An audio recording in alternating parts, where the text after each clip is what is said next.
Okay, so now one subject that you have held forth many times is that Pakistan is not a country. They should just forget about being a country. So they should be just absorbed into India. Why would we want that mess added to us? You will give me 2 minutes time to explain Take your this. time. Firstly, is it not correct that partition of 1947 was done on the basis of the two-nation theory? Yes. Yes. Point number two, is it not correct that this two-nation theory is absolute humbug and nonsense? It's a bit late to say that now. Listen, Abilka, that is the third point. I'm coming to that. Let us go step by step. Second point, that this is a bogus theory, that religion can be the basis of a nation. Then America has Roman Catholics, there are many varieties of Protestants, there are Jews, there are Hindus, there are Muslims. Then partition America into 10 countries, partition England into 10 countries, partition Germany, for every religion give a separate state, France also. No country can survive. This is nonsense. Obviously, the two-nation theory is bogus. So you were born 72, you were born I'm coming to that. 70 years too late, because if you were 60 then, maybe you could have contributed to this idea. I'll just come to that. Let us go patiently. So you have to accept this was a bogus theory. The British did it for two purposes. Firstly, to weaken the subcontinent so that we keep fighting with each other and thereby do not become a great industrial power and thereby become a big economic rival to the Western countries. Secondly, if we keep fighting with each other, the sales of foreign arms manufacturers will continue. They are making huge profits. And all that money which we are wasting in buying foreign arms, we have billions of dollars we are spending, that could be spent for the welfare of our people. We are poor countries. Yes. But it is benefiting them. So that is why they divided us. So once you agree that this two-nation theory is bogus, and India and Pakistan were one country from Mughal times.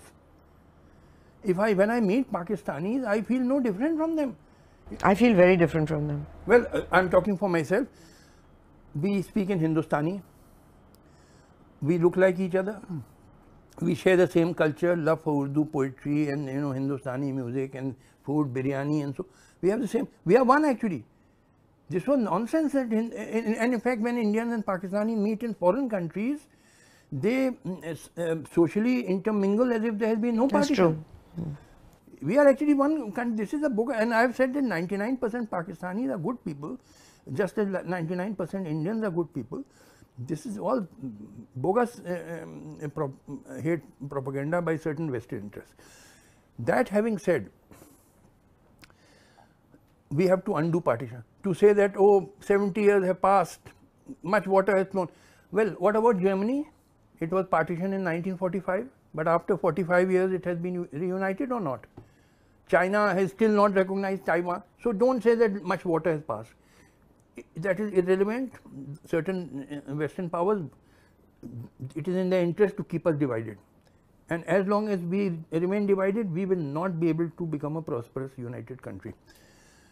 What do we have to do? Now, recently I saw on TV that a surgical strike was done.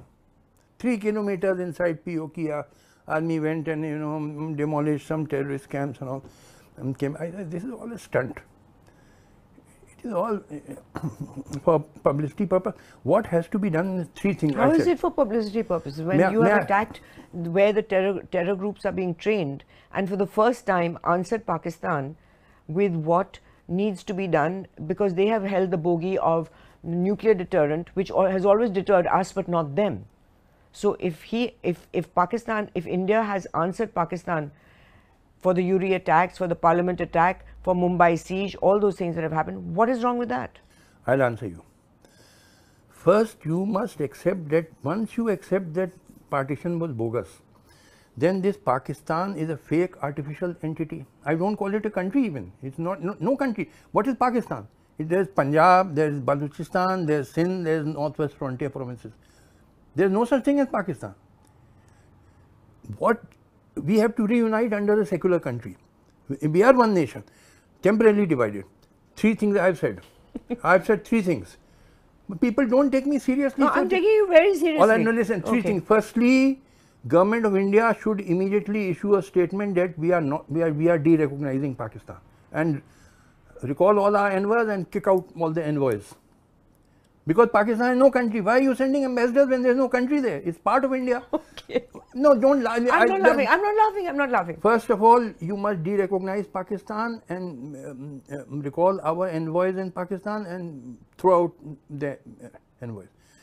Secondly, you must tell the United Nations, your government of India must tell the United Nations that you kick out Pakistan from there because it is a fake entity. It's not a country. Otherwise, we will withdraw from the United Nations. China refused to sit in the United Nations as long as Taiwan was there. They said until Taiwan is kicked out, we will not sit in the United Nations. You must also do the same. Thirdly, because you have to reunite, you must send arms to the Baluch freedom fighters and Sindh freedom fighters on a large scale, so that you help them become independent. See, in Pakistan it is the Punjabis who dominate. Pardon me, you are a Punjabi. I'm not saying you dominate. You are not pardoned. It is these Punjabis, they are oppressing the Baluchis. You know, Baluchistan has huge natural resources. That's why the Chinese are coming there. All that natural wealth the Pakistanis are handing over to the Chinese, which should be used for the welfare of the Baluch. And that is why there is a big freedom struggle. We must send arms on a large scale into Baluchistan and Sindh so that they become free. And when you dismember Pakistan and all that remains of Pakistan is Punjab, then gradually they will all gravitate towards and we will reunite. India, Pakistan, Bangladesh must reunite under a secular country, which is under a secular government which is modern minded, which rapidly industrializes the country and makes us a highly prosperous country with its people having a high standard of living. This is what we have to do. All this surgical strike and all.